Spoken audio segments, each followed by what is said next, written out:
Hey guys, this is Mauisnake, and I wanted to go over just some pretty simple IGL tips. And the main focus of this video is calling to your level.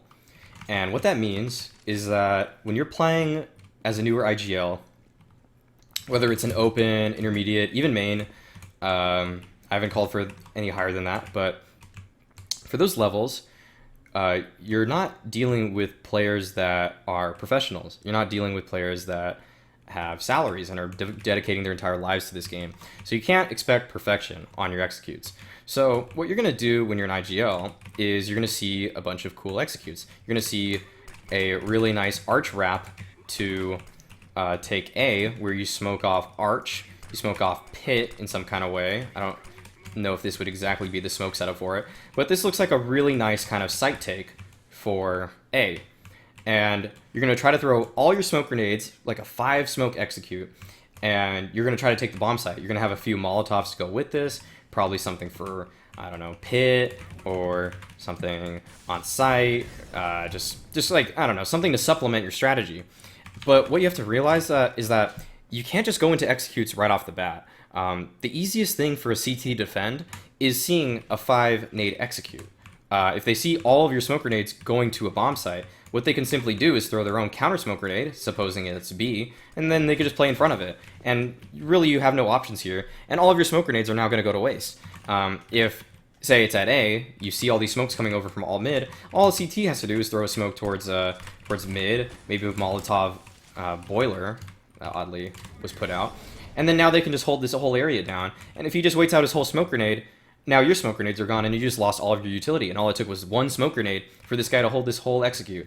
So what you need to know and work on with your team is kind of pushing forward, getting map control, and baiting utility. If you don't bait any utility throughout the round and you just go straight into these cool executes you see from different teams, like you want to smoke off, say you want to smoke coffins off, let's say you want to smoke CT off, and you have your Molotovs that can go to Emo, New Box, First Oranges. Oh, that CT smoke clearly didn't work. But if you throw all of your nades, and then they simply are just like, oh, okay, and then they just throw a Molotov, like what are your options here now? Are you just gonna run through their Molotov, and what if they just start peppering you with flashbangs after that? You just start throwing a couple flashbangs, and like, oh, I just stopped that rush. It's that easy. If you don't bait utility earlier in the round, you can't do these super complex executes. So what you need to do is simplify a lot of your ideas. You can't. It's okay to bait their utility with your own utility because you know you're going to have more utility later. And if you bait, let's say you throw a smoke for coffins and you throw a smoke for CT, and it baits out a smoke grenade from the counter terrorists and a bunch of their flashbangs. You still have 3 more smokes, assuming you didn't use them anywhere else on the map and your players were able to buy them. And you can even execute this again.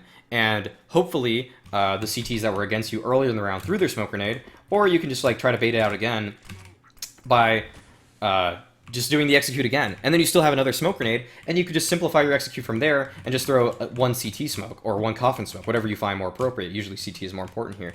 But if you're just like trying to jump into executes and you think that that's the way to win rounds on terrorist side, that you're really just incorrect. Certain teams can get away with that at the professional level because the other team, they know, one, they might know the economy of the other professional team they're playing because they manage those numbers more carefully, and two, because they were going into so many defaults, or they know in some way that this is like a foolproof execute because even if they get smoked, they have a workaround for it. Perhaps they have a good flash that goes with it, something like on the roof or something like that. Maybe something like that kind of like goes on top there. So if anyone's still on the site, they're gonna get blind from it, and you can push the smoke grenade that they throw. They have workarounds for these kind of plays, these kind of counters that the CTs are gonna throw at them. If you don't take that into account, your players are just gonna get stopped by a couple flashbangs. You can come up with your crazy 5 smoke executes, but really it's really important to be able to simplify things for your teammates. Let's say Astralis has a strat where they do all these like arch smoke and this library smoke, then they pinch site at the exact same time that a guy is pinching from apartments, as the exact same time as 2 more people are pinching from truck side, and it's just a clean swipe of the site.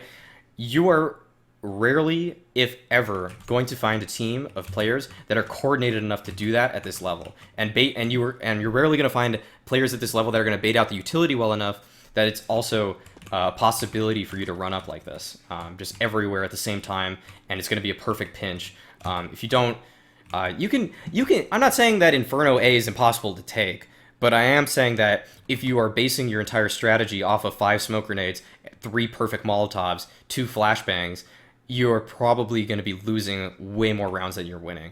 It's good to practice. It's okay to practice some of these things, and it's okay to have a few of these set executes and set plays. But you should get down strategies like your default first. Get down plays to bait out the utility, to get map control. Trust your players to make little plays in their default and give you like the information they're hearing in order to progress yourselves further throughout the round. That's pretty much it, guys. I just have been seeing a lot of like newer IGLs and kind of like stuff I faced in open, where a lot of people would try to do these crazy executes, and all it took to stop it was a single Molotov. So I don't want you guys to face the same fate that some of the teams that I beat in open had. And yeah, just try to work on map control. Try to work on lighter execs that still work, and try not to like expect your players to have perfect coordination. That's asking way too much out of your teammates. So that's pretty much it, guys. Thanks for joining me again, and I'll catch you all soon.